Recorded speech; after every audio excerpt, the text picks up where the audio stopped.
I used to love my weekend getaways. A tiny cabin, deep in the forest, far from the city noise. But I never went back after that night.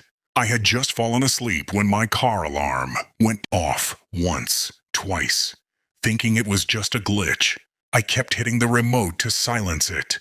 But the third time, I decided to watch. From behind the curtain, I saw it.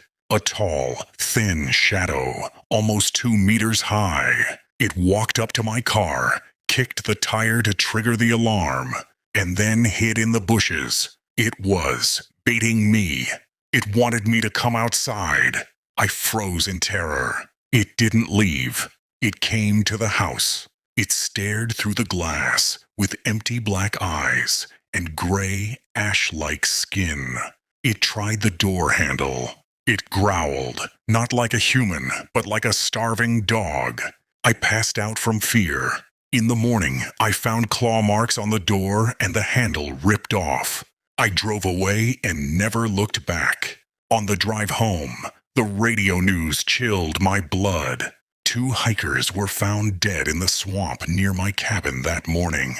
It found what it was looking for.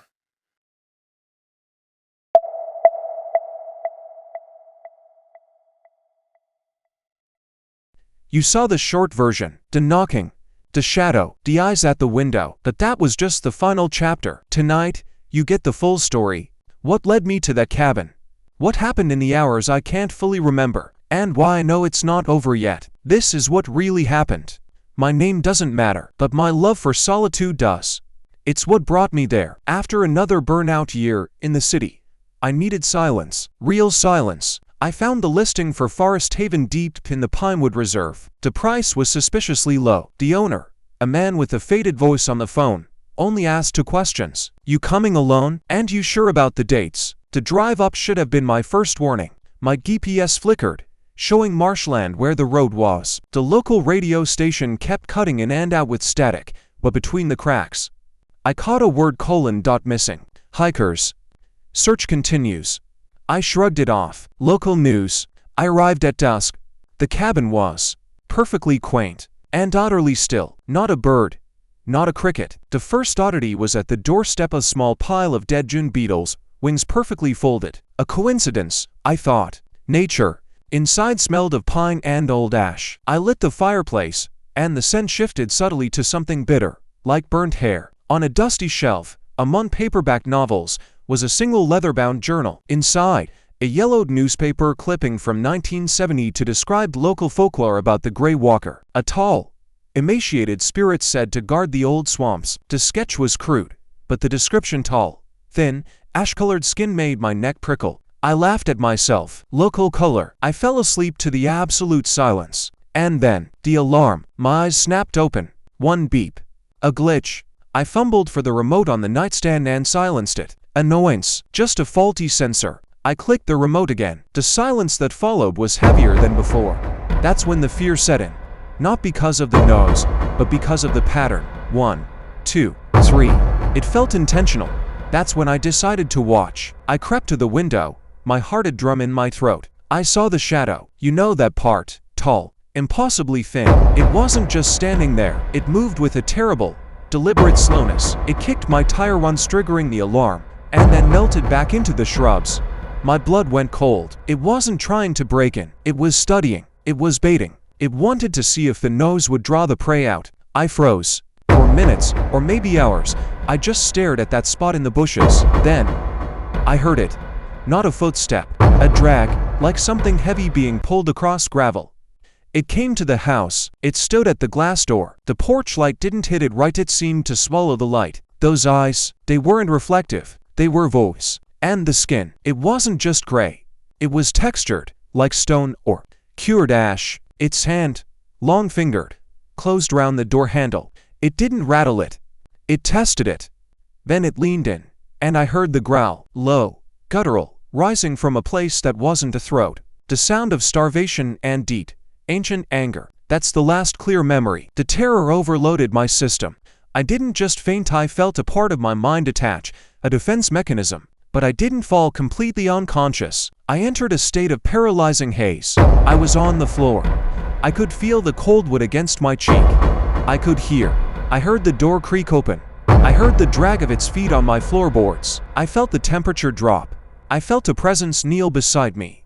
I couldn't move a muscle, couldn't scream. I felt a cold, dry touch on the back of my neck just for a second. And then a smell filled my nose. Ozone and damp earth and something sweetly rotten. Then, nothing. A black void. I woke to harsh sunlight. The door was wide open. Claw marks deep, gouging trenches raked the wood from the outside in. The handle was on the floor, bent, as if twisted by immense force. And in the splinters, I found them, coarse, silver-gray hairs, too thick to be human. I ran. I didn't pack. I just ran to my car, and it started on the first try, as if eager to leave. As I sped down the dirt road, the local radio finally came in clear. The morning news anchor's voice was calm and grim. The bodies of two missing hikers were recovered early this morning from the Blackwater Swamp, just east of the Pinewood Reserve. Authorities described the scene as disturbing. The investigation is ongoing. My blood turned to ice. It found what it was looking for, and a terrible, new thought entered my mind. Did it let me go? Or did it just mark me for later? The story doesn't end with me driving away. Back in the city, the fear mutated. I started researching. Grey Walker, Ash Men, folklore from that specific region talked about a guardian of the deep woods, a punisher of trespassers. But on obscure forums, I found modern accounts, campers who heard something mimicking voices, hunters who found strange, bipedal tracks circling their stands, all near that swamp. I tried calling the rental agency. The number was disconnected. I dug up the owner's name. Public records showed he died 3 years ago. So who did I speak to? And then, a week ago, I got a text from an unknown number. No words, just a photo attachment. It was a grainy, dark image of a forest path. My forest path, and at the edge of the frame, barely visible against a tree, a tall, thin shadow. It's not over. It might never be over. So I'm telling this story, in full, for 2 reasons. First, so you believe. Second, so you can help me figure it out. What was it? A Wendigo? That creature from the folklore? Something else we don't have a name for? I need your theories. I need you to dig into your own knowledge of the unexplained. Search the comments below.